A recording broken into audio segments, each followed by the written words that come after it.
Jones já não é nenhuma novidade que a história desse negócio é bem detalhada e complexa.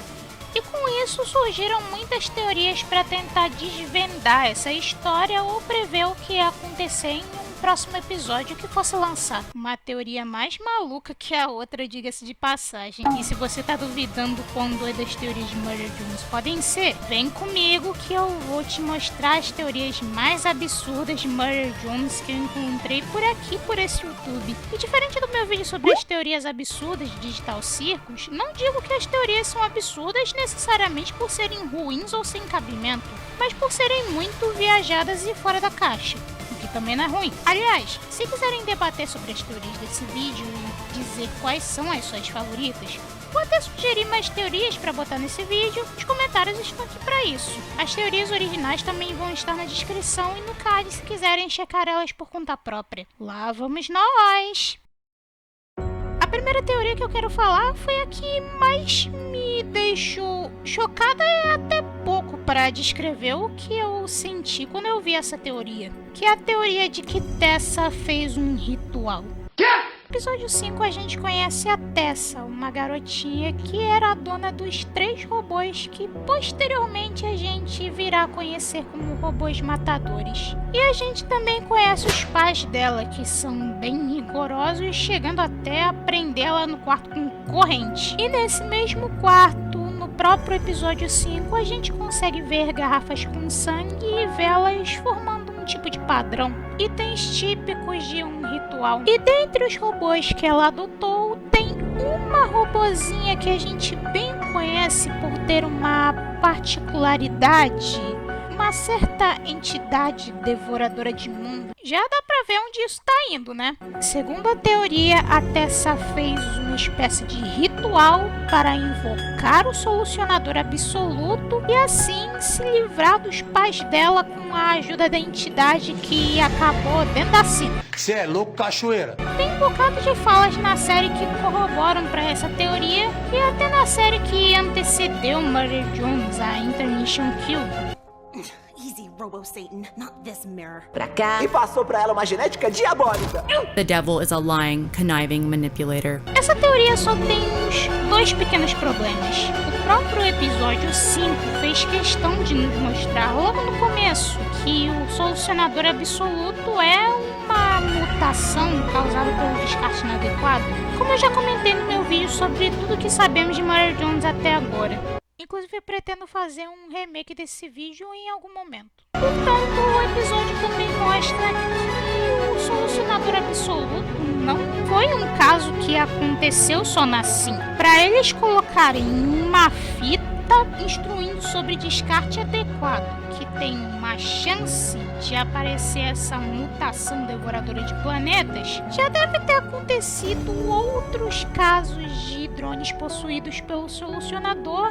E eu vou voltar nisso mais pra frente. E já se preparem que vocês ainda vão ouvir falar muito do Solver nesse vídeo. Aliás, ainda falando na cena, tem outra teoria que aponta que a cena da V ameaçando a Uzi no episódio 4, a V na verdade é um holograma da Sin que ela criou só pra botar medo na Uzi. Essa teoria veio de um canal em espanhol que compilou algumas teorias bem rapidinhas sobre Murder Jones. Os principais pontos que sustentam a teoria é que, enquanto a Uzi ainda estava naquele prédio investigando as coisas, a V estava com o N e os campistas naquele lago congelado. E pela cena dá pra perceber que a distância entre o lago e aquele prédio não é nada pequena. E considerando isso, a V chegou na Uzi num tempo curto demais, ou seja, a menina virou The Flash ali. E a teoria percebe que a abordagem da V para com a Uzi foi muito agressiva, até mesmo para a própria V. E outra coisa é que a Sin já estava se aproximando da Uzi antes, quando fez aquele holograma da Tessa atrás dela. O que pode significar que ela estaria pensando em atacar a Uzi naquele momento, só que acabou não fazendo nada por sei lá, conveniência. Mas como o próprio vídeo original aponta, não é muito difícil de desmentir essa teoria não. A V é um robô assassino com asas e ela também é bastante rápida naturalmente. E as duas já não se bicavam desde o primeiro episódio, convenhamos. Ainda mais com a V tendo consciência de que a Uzi tinha o solucionador absoluto dentro dela. Sobre a Sin tá lá na cabana junto com a Uzi, a gente pode imaginar que ela tenha realmente feito esse holograma esperando uma oportunidade para atacar a Uzi e ou fazer ela desistir da investigação ou algo assim. E vamos concordar, né? Essa testa meio fantasmagórica no sofá já é um tanto suspeita sozinha. Falando em fantasmas, tem essa sombra aqui nos créditos do episódio 8, que se parece muito com uma certa boneca russa. Bom, eu não vou fazer muito mistério pra vocês. A teoria diz que a Doll virou fantasma, e é isso. Não, isso não é possível. Como a gente bem viu no episódio 7, a Doll foi dilacerada e teve o núcleo devorado pela Sin. E como a série mesma estabeleceu que os drones infectados com o Solver ainda conseguem se manter quando seu núcleo ainda está vivo, o que não foi o caso da Doll com certeza, ela poderia muito bem ter virado uma alma penada que agora tá vagando pelo bunker. Especialmente que trouxeram o cadáver dela de volta, né? Essa teoria é interessante e faz até um pouco de sentido com as coisas que eu acabei de falar, mas eu tenho uma ideia diferente, que é o que uma parte da comunidade também aceita. Como a Uzi engoliu o núcleo do Solver no final do episódio 8 pra parar a Sin, e a Sin, como eu disse antes, comeu o núcleo da Doll, talvez a Uzi tenha assimilado a Doll também. E isso fica implícito quando o nome da Doll aparece no ecrã da Uzi enquanto ela tá reiniciando depois da presepada que ela fez. Então é bem possível que a Doll esteja dentro do corpo da Uzi junto com a Sin. Tem fanarts e toda uma AU que exploram essa ideia. Tá, e quanto à sombra no corredor? Bem, eu acredito que é possível que a sombra seria uma projeção da Doll assimilada, que apareceria em momentos bem específicos, tipo enquanto a Uzi tá dormindo, por exemplo. É tudo que eu consegui pensar pra encaixar a sombra do episódio 8 nessa minha ideia alternativa. Foi mal. Voltando um pouco pra questão do solucionador e pro episódio 8, a gente vê que os Elliots eles têm um estilo de vida um tanto rudimentar, tirando os próprios drones que eles têm de assistente, né? Eles demonstram uma pouca tecnologia em comparação com a evolução que o mundo teve. E tem uma teoria que pode explicar isso. Eles têm pouca tecnologia graças ao Solver. Mais uma teoria do vídeo em espanhol. Lembram quando eu mencionei que o solucionador absoluto ter sido mencionado como uma anomalia de descarte inadequado na fita dos drones zumbis? Com certeza não foi por acaso que outros casos de drones infectados com o solucionador teriam acontecido antes da Sin?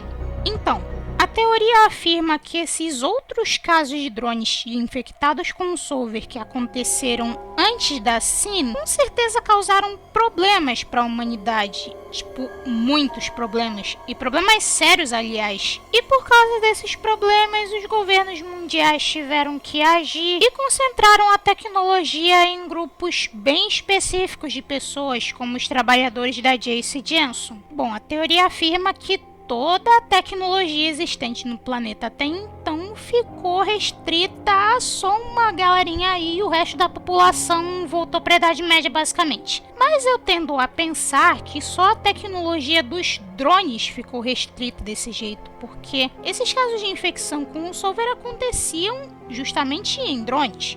Os drones daqueles de voar, estão falando dos drones, os robôs mesmo. Até porque no episódio 7, no flashback do N, a gente vê também helicópteros que poderiam estar sendo usados pela polícia, por exemplo, helicópteros com metralhadoras ainda. O que me faz imaginar que realmente não foi toda a tecnologia do mundo que ficou só na mão de uma galera específica. Fora que essa estética mais antigona e rústica talvez seja mais o estilo dos Elliot mesmo, sendo eles uma família rica, né? Mesmo assim, essa é uma teoria que, apesar de ser bastante fora da casinha, eu acho que ela faz faz bastante sentido sim, apesar de eu não concordar com ela completamente. E agora para a última teoria, ainda envolvendo o solucionador. Sim, isso já tá ficando cansativo, mas vamos por mim, essa daí ainda consegue ser um pouco mais pirada. É a teoria de que foi o N quem infectou a Uzi com o solucionador absoluto. Como é que é, rapaz? Sim, acho que vocês não estavam esperando por essa, né? Olha só, fica bem claro que os robôs matadores foram inspirados em vampiros, porque eles precisam de óleo, que seria equivalente ao sangue, para sobreviver, e eles também não podem sair no sol, senão eles já eram. E outra coisa interessante sobre os vampiros é que eles também podem transmitir a sua condição vampiresca para outras pessoas, geralmente pela mordida, mas no caso do N foi pela baba. Eu sei, só fica mais absurdo. E quem lembra do episódio 1, acho que já entendeu onde essa teoria quer chegar. Na cena em que o N botou a mão da Uzi na boca dele para neutralizar o nanito que ele enfiou nela, ele teria infectado ela naquele momento sem querer ou perceber. Quer dizer, tem um tanto de doença que é passada por saliva que não tá escrito, mas vampirismo ser passado por saliva já é meio novidade pra mim, mas é isso que essa teoria diz. E essa, além de ser a que me deixa mais intrigada, é a que menos faz sentido com o que a série estabeleceu. Na verdade, a ideia é que a Uzi tenha herdado o solver da mãe, pois a própria série já falou isso. Destruiu o planeta, atraiu os robôs pra cá. E passou pra ela uma genética diabólica.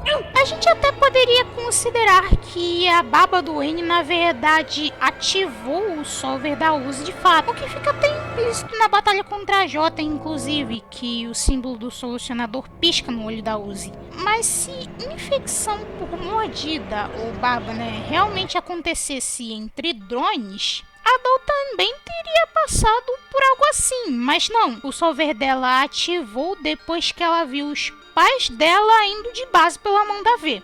E também na série não tem nenhum indício de um drone que foi mordido por outro com um solucionador absoluto e acabou pegando a condição. Na verdade é bem difícil que um drone que foi atacado por alguém com solucionador sobreviva para contar a história. As vítimas da Doll que o digam. Ou seja, essa teoria não tem muito sentido, mas seria bem interessante se fosse verdade. Com esse vídeo a gente pode ver que a comunidade Murray Jones sabe mandar teorias que são verdadeiras pérolas. Mas mesmo assim, não dá pra negar que essa comunidade, assim como a comunidade Five Nights at Freddy's, só se mantém viva por tanto tempo por causa das teorias, frutos de um esforço em conjunto para desvendar a lore que é tão confusa e cheia de detalhes que podem ser interpretados de qualquer forma imaginável. E no fim do dia, é só questão de observações e pontos de vista. E essa é a graça. Espero que tenham gostado do vídeo, deixem um like, compartilhem, escrevam nos comentários as suas teorias favoritas e também as suas ideias de teorias próprias que vocês talvez tenham. Será muito bem-vindo. Obrigada por ficarem comigo e até mais!